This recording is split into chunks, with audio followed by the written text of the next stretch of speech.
raw maharap sa kasong kriminal ang kapatid ni dating Presidential Economic Advisor Michael Yang na si Tony Yang.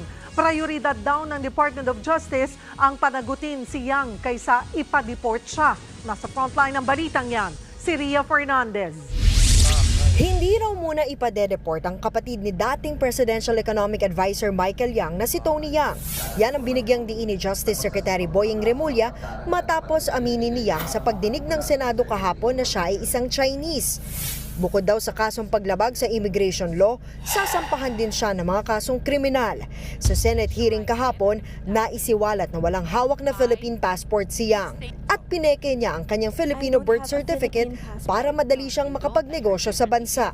Sinabi rin ng Presidential Anti-Organized Crime Commission o PAOK na may kinalaman sa mga pogo sa bansa si Yang. Ang pinaka-convenient talaga i-deport if drop lahat ng cases. Kaya lang, what will it solve? It will not solve anything at all. Kailangan talaga malaman natin kung hanggang saan yan. Tsaka maparusahan talaga. It has to go with punishment para hindi maulit.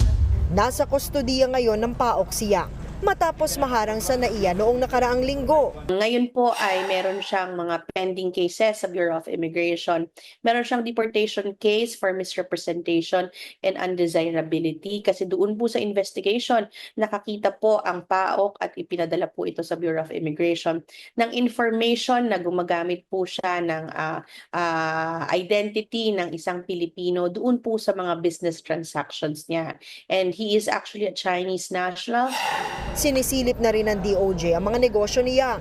Sa intelligence report kasi ng PAOK, napagalamang may underground pogo operation sa kanyang steel company. Yung warehouse, yung possible pogo, para tingnan kung anong mga pwedeng maging mas mabigat na krimen sa kanya. No? Tapos pati yung mga land ownership issues, no? Dahil nga nameke siya ng kanyang pagka-Pilipino at nakakuha siya ng mga ID at ginamit niya yung kanyang pagka-Pilipino upang magmay-ari ng mga korporasyon at ng mga lupa. So pati yung tinitingnan natin. Si dating Bamban Tarlac Mayor Alice Go naman, posibleng maharap sa kasong falsification of document dahil sa pagkuha ng Philippine passport gamit ang peking birth certificate.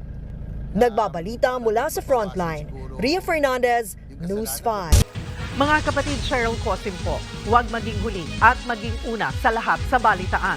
Para sa tuloy-tuloy na talakayang sa Frontline, mag-follow at mag-subscribe sa social media pages ng News 5.